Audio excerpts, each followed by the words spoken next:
தேசாந்திரி எழுதியவர் எஸ். ராமகிருஷ்ணன். பகுதி 17. பனாரஸில் ஒரு பகல். சின்ன வயசில் படித்த அம்புலி மாமாவாலம் புத்த ஜாதக கதைகளோட வழியாகவும் காசின்ற பேர் பனாரஸ் ரொம்ப பரிச்சயமானதாக எனக்கு இருந்தது. அதுலேயும் காசிராஜன் அப்படின்ற பேர் எப்போவுமே நினைவில் நிற்கக்கூடியது.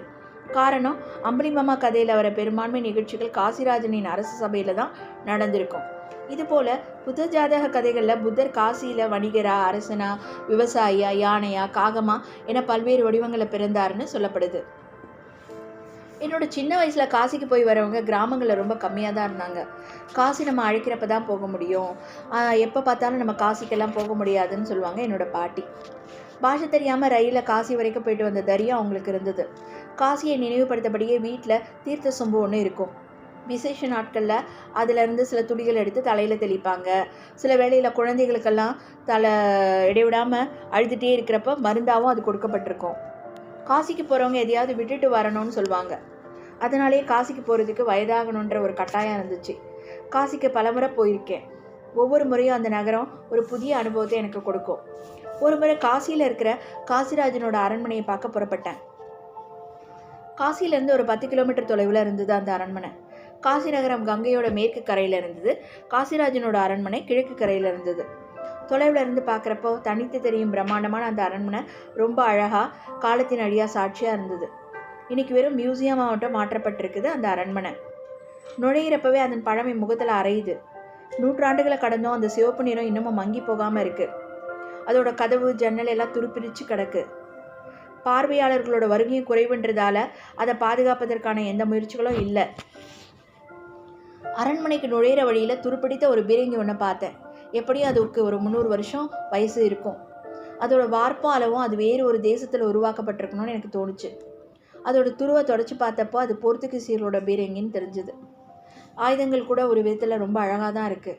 கத்தி அது கொலக்கரவின்னு பார்க்காம இருந்துன்னா ஏதோ ஒரு நவீன சிற்பம் போலவே எனக்கு தோணும். பீரங்கியோட அருகில் மண்மூடி கிடந்த இன்னொரு பொருளை பார்த்தேன்.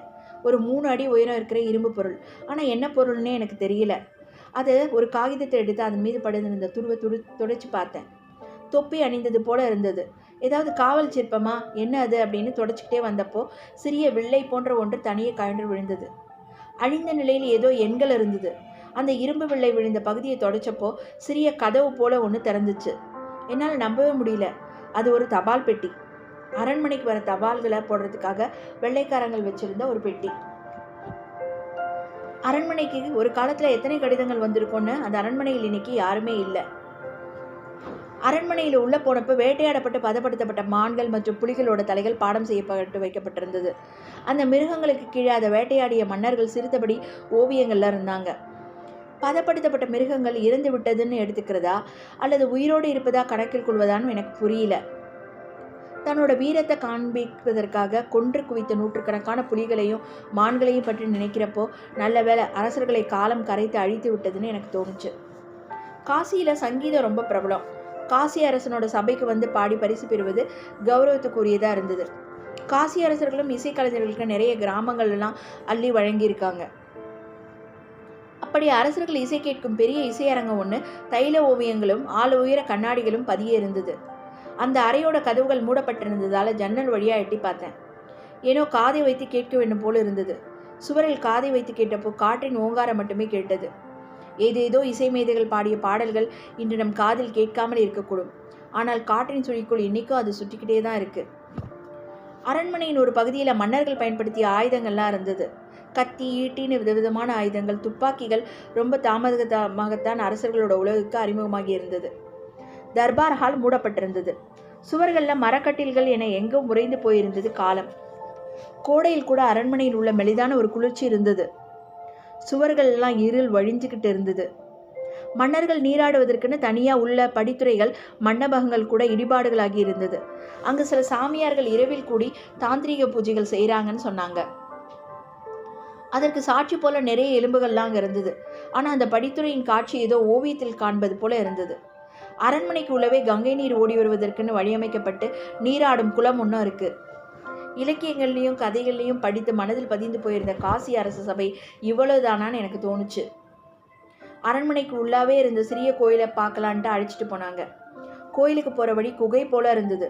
கோயிலில் தெய்வம் கூட வெக்க தாழ முடியாமல் நீதி துவாரத்தில் நனைஞ்சிட்டு இருந்தது. அங்கு எங்கும் அழிவின் பாடல் நீக்கமர கேட்டுக்கிட்டே இருந்தது. காசி நகரம் உண்மையில் ஒரு புதிர் தான். அதை பயணியாக சுற்றி வந்து ஒருவன் புரிஞ்சிக்க முடியாது. அங்கே நூற்றாண்டின் நினைவு புதைந்து கிடக்கிறது. படகுல வரப்போ ஒரு துறவி, காசின்றது வெறும் புகை, அது என் உதடுகளின் வழியாக நெஞ்சில் படிஞ்சிருக்கு, இந்த மொத்த நகரமும் கரைந்து செல்லும் புகைதான் சொல்லிட்டு சிரிச்சாரு. காசி ஒரே நேரத்தில் வேறு வேறு நூற்றாண்டுகளில் வாழ்ந்துட்டு இருந்தது. படகுல மேற்கு நோக்கி திரும்புகிறப்போ தொலைவில் பிணம் எரிந்துட்டு இருப்பது தெரிஞ்சுது. இந்த நகரில் சாவு ஒரு அன்றாட காட்சி. மரணத்தை கடந்து சென்று விடுவதற்கான வாசல் அங்கே இருக்குது. படகுல போயிட்டு இருந்தப்போ படகோட்டி கை நீட்டி காட்டினாரு. துணியில் சுற்றப்பட்ட ஒரு உடல் எங்கள் படகின் மீது மோதி கடந்தது. கங்கையின் வேகத்தில் அந்த உடல் இழுபட்டு போயிட்டு இருந்தது. காசியை புரிஞ்சுக்கிறது எளிதானதல்ல. படகை விட்டு கிழக்கு கரையில் இறங்கினப்போ நானும் படகோட்டியும் டீ கடையில் டீ குடித்தோம். படகோட்டி சர்க்கரை இல்லாமல் டீ வேணும்னு சொன்னார். 2 பேரும் டீ குடிச்சு முடிச்சதும் நான் ஒரு 5 ரூபாய் கொடுத்தேன். கடைக்காரர் 1 ரூபாய் திரும்ப தந்தார். ஒரு டீ 2.5 ரூபாய் தானே அப்படின்னு கேட்டேன். அவர் சிரிச்சுக்கிட்டே ஆமான்னார். ஆனால் இவர் சர்க்கரை இல்லாமல் தானே குடித்தாரு, அதற்கு 1 ரூபாய் குறைவுன்னாரு. காசி நகரம் மட்டுமல்ல, அங்கு வாழும் மனுஷங்களும் எளிதில் புரிந்து கொள்ளப்பட முடியாதவர்கள் தான் எனக்கு தோணுச்சு. நன்றி, வணக்கம். நாளை பார்க்கலாம்.